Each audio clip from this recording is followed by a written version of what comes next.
Bonjour. Bonjour, nous voici pour le journal des auxiliaires de vie, Nathalie et Georges. Bonjour, donc nous sommes au Pont Saint-Pierre, derrière nous le Dôme, voilà, la Garonne. Donc on avait envie de faire une petite vidéo, bien sûr on va vous faire visiter Toulouse comme d'habitude.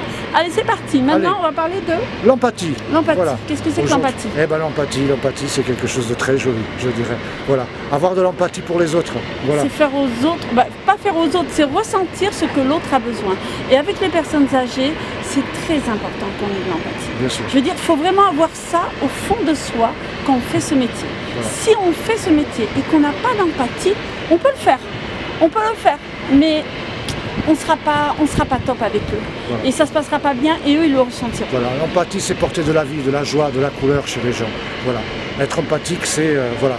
Ressentir tous les besoins que la personne veut en fait. Il faut faire en fonction de ce qu'elle veut. Et avec les personnes âgées, de mon expérience, de ton expérience aussi, c'est très très enrichissant. Voilà. On passe des moments avec ces personnes formidables.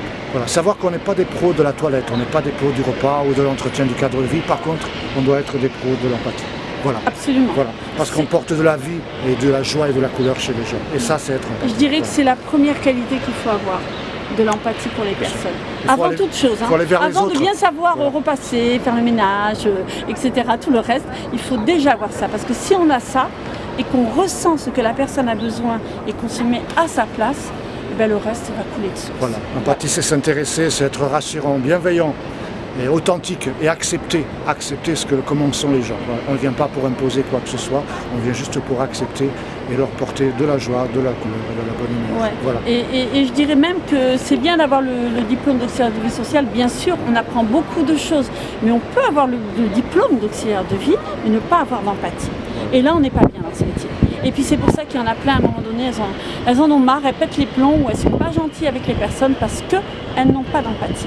Donc c'est vraiment, moi je dirais que c'est la qualité première à avoir. Je dirais qu'on est plus empathique quand on est bien dans sa peau, quand on est bien dans sa vie. Oui, de manière, c'est pour ça qu'on dit très souvent, prenez soin de vous.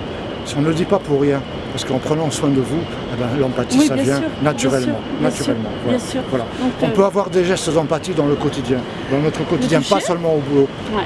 Je dirais que quand vous êtes dans le métro, dans le bus, que vous donnez votre place à quelqu'un, c'est un geste d'empathie. Chez les personnes, juste mettre la main sur l'épaule de quelqu'un, ça peut être un geste d'empathie. Oui. Voilà. Avoir de l'empathie, il ne faut pas en avoir que pour la personne laquelle on s'occupe. C'est quelque chose qu'on doit avoir en nous, déjà. Voilà, se lever dans le métro pour laisser sa place à quelqu'un, oui, ramasser ses courses qui sont tombées par terre, par exemple, l'aider à aller jusque chez elle, lui ouvrir la porte, c'est de l'empathie. Donc si on le met pour les personnes âgées, si on le pratique au quotidien pour elles, c'est merveilleux. Donc moi je conseille vraiment on ne doit pas dire qu'il faut en avoir, je veux dire c'est quelque chose qu'on doit avoir en nous pour faire ce métier. En fait ce message il est un petit peu pour les futurs auxiliaires de vie, je veux dire celles qui veulent faire ce métier, il faut avoir de l'empathie pour la personne, la personne âgée ou la personne handicapée ou l'enfant. Après c'est vrai que c'est pas toujours facile, il faut des fois trouver le juste milieu entre l'écouter les autres et ce qu'on pense de nous, ce qu'on pense nous-mêmes.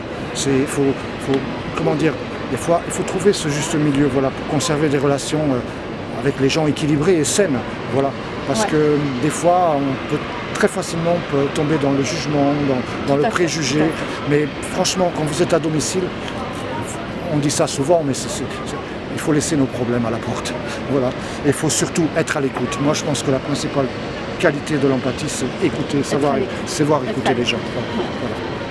Voilà, c'était ça ce petit message aujourd'hui. C'est plus court, mais je pense que c'est très enrichissant. On voulait passer ce petit message par rapport aux personnes qu'on aime tant, les personnes qu'on s'occupe. Voilà. Donc j'espère que vous allez bien, passer une bonne fin de semaine, bon week-end aussi, bon courage pour toutes celles et ceux qui travaillent. Merci encore de vos messages. Merci de nous suivre, merci de votre écoute. N'hésitez pas à nous laisser des commentaires ou des idées de sujets.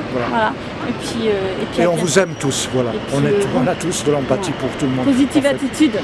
Voilà. Et n'hésitez pas si vous voulez venir nous voir à Toulouse. C'est trop beau, c'est une ville super belle. Voilà, à bientôt. À bientôt, prenez soin de vous.